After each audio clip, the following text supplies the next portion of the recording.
G'day, it's Mark and welcome back to the channel. In this episode, in our Falcon history series, we look at the BA Falcon. The BA, which introduced things like the turbo, the overhead cam V8s, and of course Ford performance vehicles. So let's get stuck into it. The BA Falcon was produced from September 2002 until October 2005. The platform codename was EA169.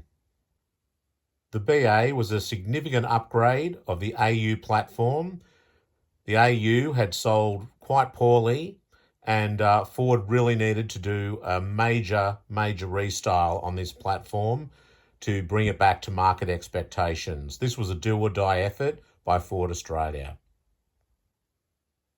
The BA Falcon competed against its arch rival, the VY Commodore. A key part of the updates for the BA were to make the car look more conventional headlight treatment, tail lights, to lose that round-shouldered appearance that the AU had, and to make the car look wider and more solid, more in line with the traditional Falcon style that really had been typical since the XR platform from 1966. And even if you look through Falcons from 66, the XR, you then look at the XA, the XD, the EA, and so on, you can see that very traditional, fairly rectangular looking design, albeit with some rounded off edges, but that very broad-shouldered appearance, which was part of the Great Australian Road Car positioning of the Ford Falcon. Every panel on the BA Falcon was new. The only carryover were the door skins. Interiors also were completely revised, while mechanically there was an introduction of a new independent rear suspension, and that was fitted to all sedan derivatives. Engines and transmissions also came in for major upgrades. The BA Falcon was also winner of Wheels Car of the Year award in 2002. In fact, the BA also won 4 consecutive Australia's Best Cars award spanning 3 years. And the market share for the BA Falcon briefly topped that of its chief competitor, the Holden Commodore, on 2 occasions. Rather tellingly though, the BA never achieved the record-breaking sales of the EL Falcon, and I think this was a reflection of the fact that many Ford loyalists went across to Holden and some never came back. The BA Falcon represented an investment of $500 million, which is a fairly heavy amount when you consider that Ford had spent $700 million on the AU. Apart from extensive testing in Australia, the vehicles were also tested in Germany and Sweden. The exterior styling was led by design director Scott Strong, who was then chief designer of Ford Australia. After Scott Strong departed from operations at Ford in 2001, Simon Butterworth took over his role. I actually worked with Simon when I was at FPV. It was Ford Australia's intention to create more of a European influence for the BA Falcon. A minor aside is that the BA Falcon also introduced an integrated aerial in the car's rear window instead of a normal retractable antenna. Nothing new, because I think Pontiac released that in 1969 on the Grand Prix. Other designers that worked on the vehicle were Graham Wadsworth, who I worked closely with while I was at FPV, and Marcus Hotblack. He was the director of the interior design. And the BA interior design really did look very, very smart for what was a mainstream family car. The cars featured, from an interior point of view, a new command centre, which contained a large liquid crystal display, which included information such as air conditioning, sound system information, and so on. Buyers could also opt for a premium sound package that was standard on the Fairmont gear, and that included a full colour screen. Ventilation outlets were larger than those on the previous models, resulting in a cabin that could be more effectively heated or cooled. Another change was the headlamp switch, which was now located on the end of the turn signal stalk for easier reach. Power plants consisted of both straight six-cylinder engines and V8s, the entry-level Barra 182 six-cylinder being significantly improved over the AU Falcon 6. The base engine contained substantial mechanical changes, such as dual infinitely variable cam timing for a gain of 25 kilowatts, which is quite a substantial increase. That's 34 horsepower, for a total of 182 kilowatts, or 244 horsepower. Also available was a Barra E-gas engine, which put out 156 kilowatts, or 209 horsepower. That was an LPG engine. Big news was the availability of a turbocharged variant of the Barra engine on the XR6 Turbo, and this produced 240 kilowatts, or 320 horsepower. There was also a 5.4 litre V8, and that replaced the Windsor engine from the AU. The new V8 was a modified version of Ford's North American modular V8, and it was available in two variants, a Barra 220 generating, surprisingly, 220 kilowatts of power, or 300 horsepower, and a 260 kilowatt, 350 horsepower Boss 260. The new engines were smoother and more fuel efficient, and also quieter than the engines it replaced. Two transmissions were available for the BA, a 4-speed automatic and a 5-speed manual, both floor-mounted. The automatic unit featured sequential sports shift, a first for the Falcon in Australia. Utility body styles were also available with the optional column-mounted automatic shifter without sequential sport shift in lieu of a floor-mounted system. The new control blade independent rear suspension was fitted to all sedans, and it was first used in the development of the Ford Focus and the Jaguar X-Type.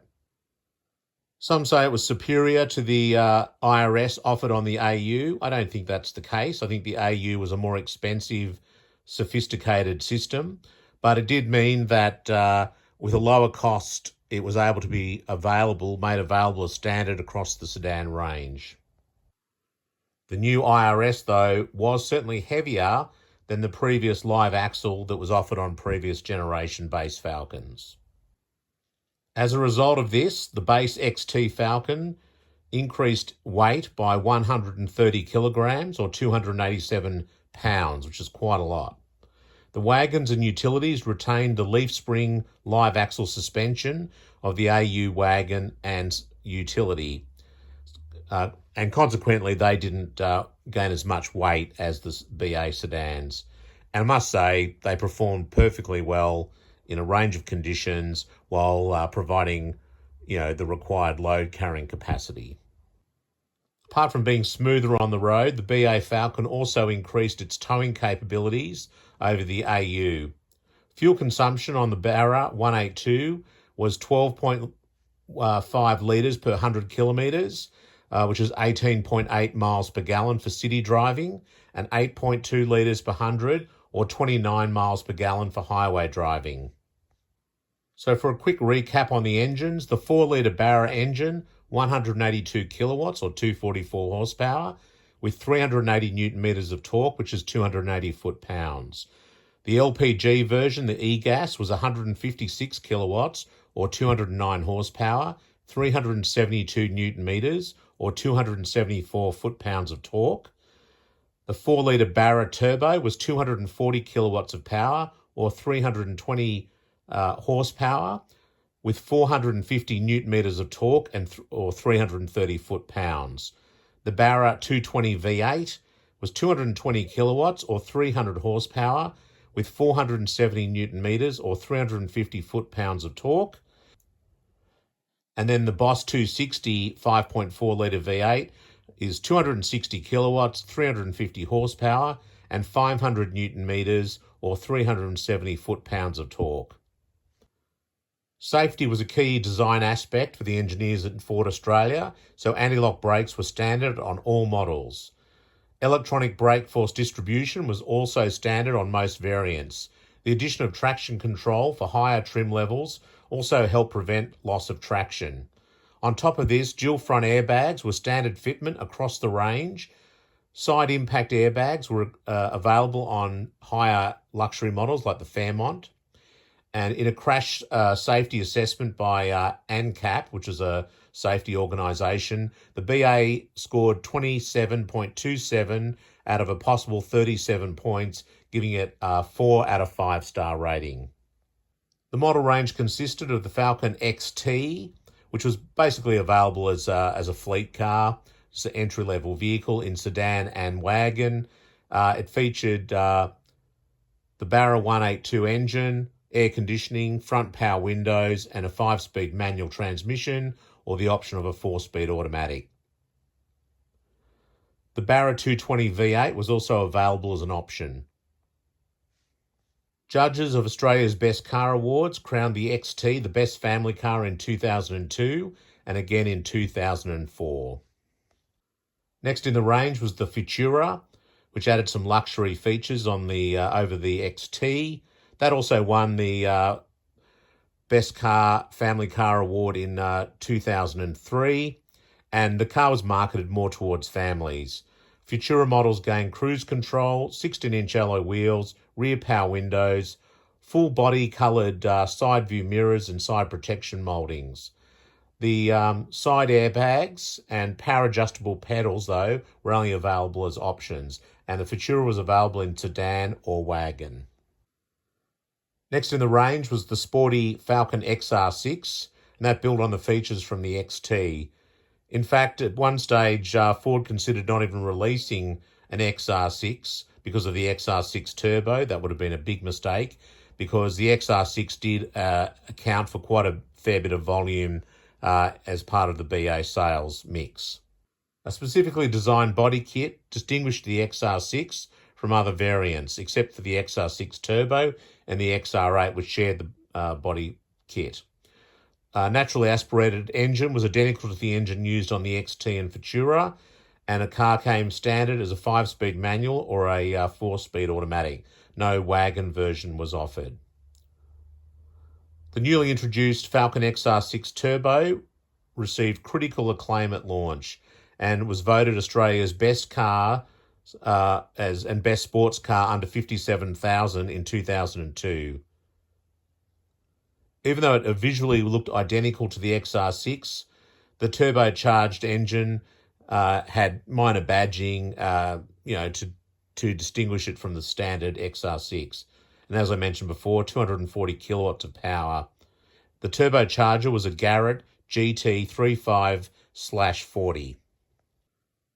Being the flagship of the XR range, the XR8 had special sports-tuned suspension, seating trim displaying the XR insignia, 17-inch alloy wheels, a new 5.4 Boss 260 engine, which had 30% more power than the previous XR8. Next in the range was the Ford Fairmont, and that was more of a entry-level luxury vehicle. The Fairmont externally could be distinguished from other BA models with its 16-inch alloy wheels, a grey mesh grille with chrome surround. Some of the standard features included traction control, dual-zone climate control air conditioning, an analogue clock on the top centre console stack with wood grain highlights. Also, velour upholstery, automatic headlights, which turn on and off depending on the surrounding environmental conditions, were also standard on the Fairmont. And in addition to this, the Fairmont also received illuminated footwells. The basic mechanical components were the same as the XT, and you could also option for the Barra 220 V8. Top of the range was the Fairmont Ghia. And the Fairmont Ghia featured leather upholstery, wood grain highlights, full power options, and unique suspension. The premium sound system, which incorporated a full-colour LCD screen, was standard in the centre console and was characterised with an analogue clock. Reverse parking sensors were available for the first time in BA. They were standard on the Ghia, available as an option on other sedans. And the sensors featured an automatic turn-off function when towing a boat or a caravan, for example. From a light commercial perspective, the BAs were available in an XL cab chassis, an XL ute, an XLS cab chassis, an XLS ute, an XR6 ute, an XR6 turbo ute, an XR8 ute, and then an RTV, which was a really cool vehicle. RTV, which stood for Rugged Terrain Vehicle, was released in September 2003. And it featured increased ride height, additional underbody protection, a lockable rear differential, and a unique grille. Also, it had flared guards, mudguards, and 16-inch alloy wheels. Funnily enough, Ford had a competition with the public to put forward a name for that vehicle. I actually entered that competition. I didn't win. I think a guy in Victoria won by coming up with RTV. The name I came up with for it was Territory. A Mark II edition was released in October 2004 to maintain sales interest until the 2005 introduction of the BF model. Modifications included some minor cosmetic changes and the availability of a new 6-speed Tremec T56 manual transmission, which replaced the 5-speed on the XR6 Turbo and the XR8. The Mark II XT also included the following changes over the Mark I. Mark II badging, wider spokes on the hubcaps, auto headlights, cruise control standard, and a different design of a cup holder. Not a big deal. The Futura model gained power-adjustable pedals, side airbags, with a DVD entertainment system being offered as an option on upmarket trim levels. The XR8 also received premium sound. In terms of motor racing, the Falcon BA was raced in Australian Supercar Series from 2003. Marcus Ambrose won the V8 Supercar Championship Series in 2003 and 2004, driving a BA Falcon. Craig Lowndes and Jamie Whincup won the 2006 Bathurst 1000, driving a BA Falcon as well. In terms of limited editions, there was a special run of XR8s, which were called the Enforcer. That was available in Envy Green, and the Devil R, which was in reference to the Tasmanian Devil, which is where Marcus Ambrose came from, his home state of Tasmania. And that was available in Shockwave Blue. The cars had the same Boss 260 5.4 litre V8 engine as the base XR8s, and 260 kilowatts, 353 horsepower. Ford Australia said that they produced 125 of each model, 56 manual and 69 autos. Both types of vehicles were not sold with individual build numbers, though. The cars were equipped with signed owner's manuals with Russell Ignall's signature for the Enforcer and Marcus Ambrose for the Devil R, as well as respective signed engine bay plates. Both vehicles received 18-inch shadow chrome alloy wheels, carpets with appropriate Enforcer or Devil R embroidery, leather seats with model logo embroidery, Momo steering wheel, premium brake package, non-Brembo. That was on both the Enforcer or the Devil R. Unique badging on the exterior, and also the name applied to the XR8 bonnet bulge decals. I remember I had joined FPV not long after the BAs were released, and I remember attending a couple of meetings, and Ford were quite concerned because they had a staggered launch, and they were worried about how the journalists were going to receive that all the models weren't available immediately at launch. For example, the XR8s were delayed a few months, and I remember there was about 20 people gathered around the meeting room table, and they were all worried about what the journalists were how they were going to respond. And I just said, look, what are you worried about? You've just released a massive, restyle of the AU platform. You've introduced all new engines with the turbo. You've got all new V8s. I think it's perfectly understandable for a company like Ford Australia after undergoing such a major engineering challenge to bring all these cars to market to have a staggered launch. And I said, I think you're worried about nothing. And as it turned out, they were worried about nothing. People didn't really mind. They were happy to put their order in with the dealer and wait for their car to be delivered. As I mentioned, this was the time that I joined FPV. My responsibility was to bring the cars to market. There had been a show car on display at the motor show, which under the skin was an XR6, but it had a body kit and it was mocked up to look like a GT. There had been some feedback on the car that it was a little bit underdone, and I thought it was underdone as well. It almost appeared a little bit like a T4, in other words, a T-series vehicle. Some of the changes that we made to the car was we added a stripe package to the vehicle.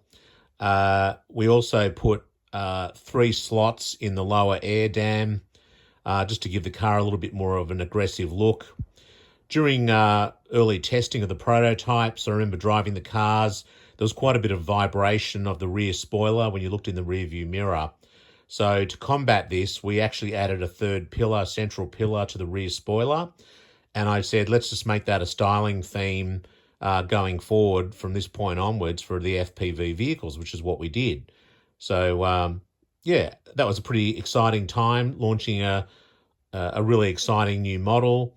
Our original advertising campaign was Lion Tamer, obviously having a dig at Holden. The GT had 290 kilowatts of power, double overhead cam, 4 valves per cylinder, V8, and 390 horsepower, that is, and also 520 newton meters of torque, or 380 foot-pounds of torque. The GT had 18-inch alloy wheels. The GTP had a different style of 18-inch alloy wheels, quite conservative in their appearance. The GTP also had unique premium seats. The problem with those seats, though, were that you did sit quite high in the vehicle. They really needed to be mounted, lower in the vehicle. You had the premium sound system in the GTP. You also had the performance brakes on the car as well. The FPV GTs also had a massive rear spoiler. I felt it was a little bit overscaled for the vehicle, and it wasn't until, I think, FG that I was able to sort of reduce the scale of that spoiler down to, I think, what was a more sensible size. But that was certainly inspired by the V8 supercar styling, and there was a carry through of the supercars through to the styling of the FPV product. The Pursuit Ute was the same engine as the GT, same wheels and same braking system, but it also had the leaf spring rear end. Also unique to the FPV product was unique instrumentation, and unique trim. There were colour and stripe combinations, and certain colours had certain interior stitch patterns or stitch colours to suit the exterior.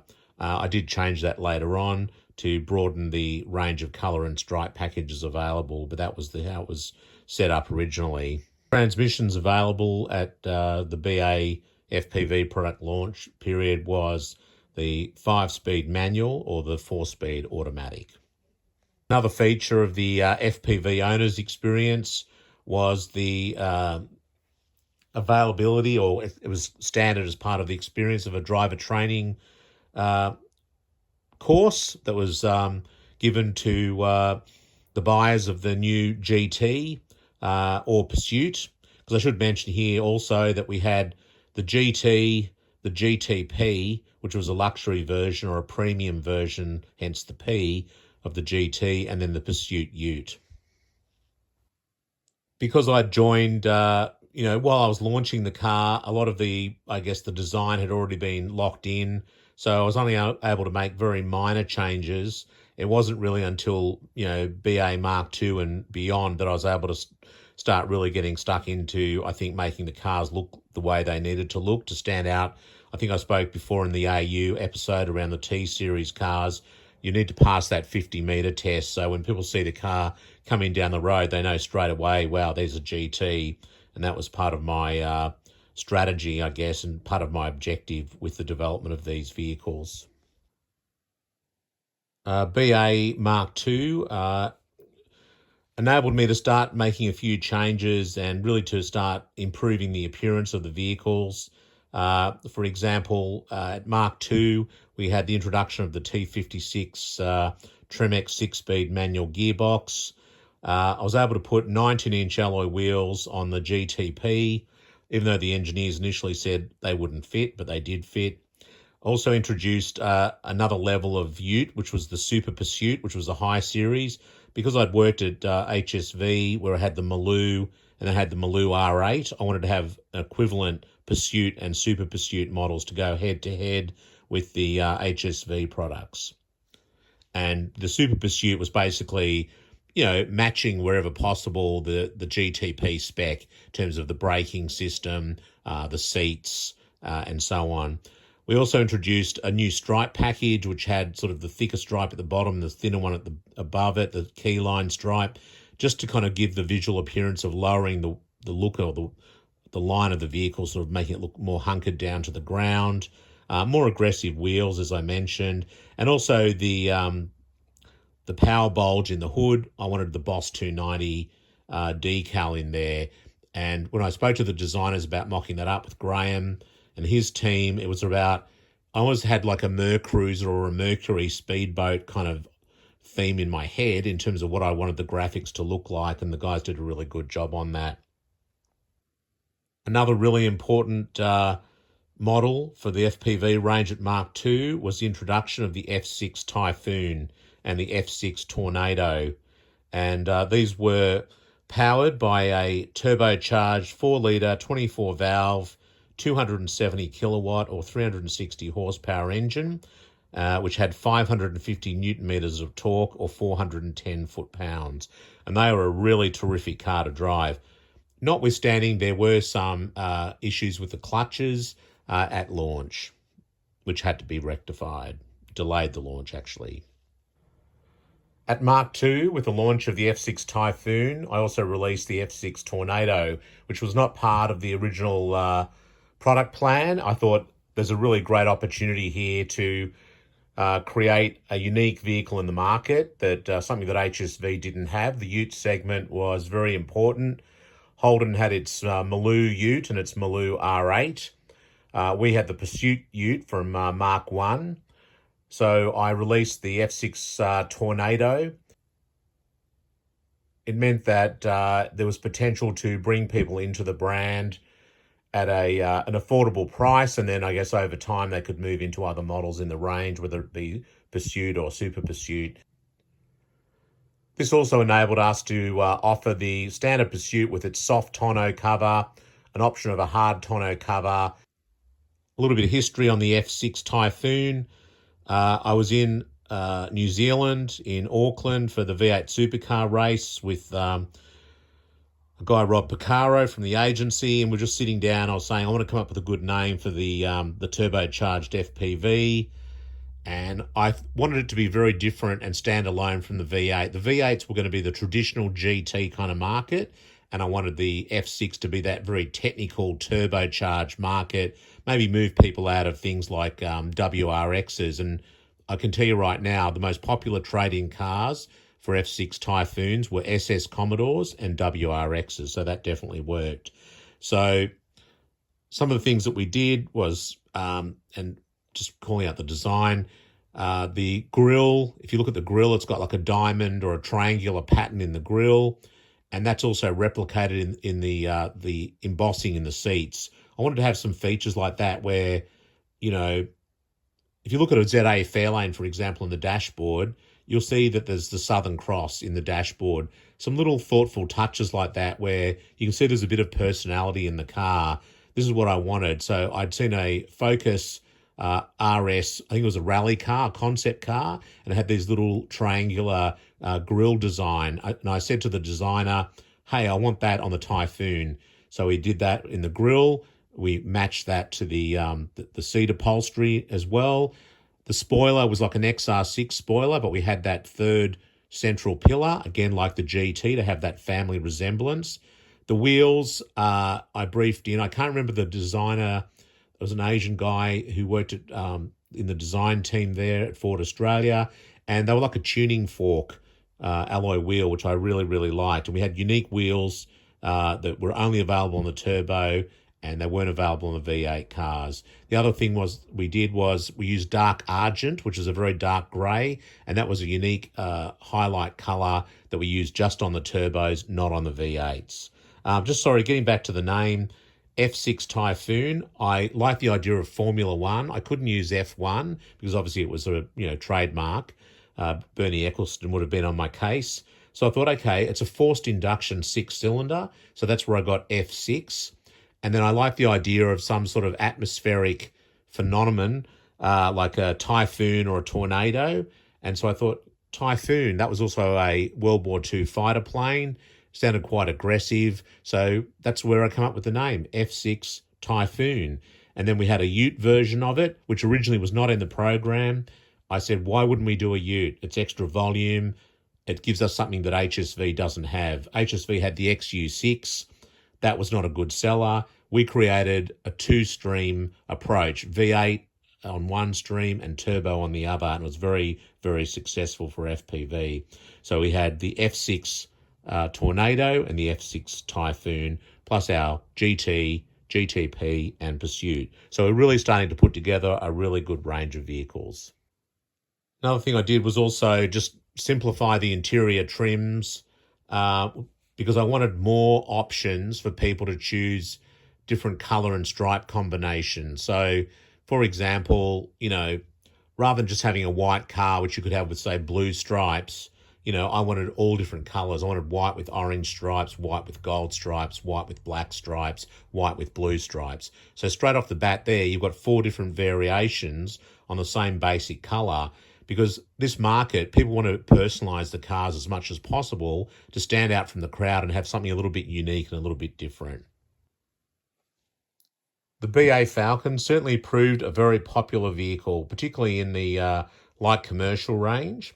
But overall, it was a great way for Ford to regain its position that had been lost to a large degree through the AU period. So over 3 years, Ford produced a total of 281,197 BA Falcon sedans, utes, and wagons, including cab chassis. So thanks very much for watching. I hope you enjoyed that episode on the BA Falcon. Please make sure that you check out the full Falcon playlist if you want to see the full history of Falcon, going right back to XK. Please give the episode a thumbs up. It really makes a big difference to the channel. Really appreciate it. And hit that subscribe button so you don't miss an episode. There'll be a full series of other videos. When we round out the Falcon history series, there'll be Fairlanes, LTDs. I'll be doing Chryslers, Holdens, and so on. So make sure you don't miss out on that, plus a whole lot of other car content. In between episodes, check out the what's on the channel. There's a whole stack of content on there, and hopefully you'll enjoy that. Even things like USA road trips. If you've ever thought about going around the US, checking out a whole lot of car stuff, check out my USA road trip from 2023. Anyway, thanks again for watching, and we'll see you next time. Bye.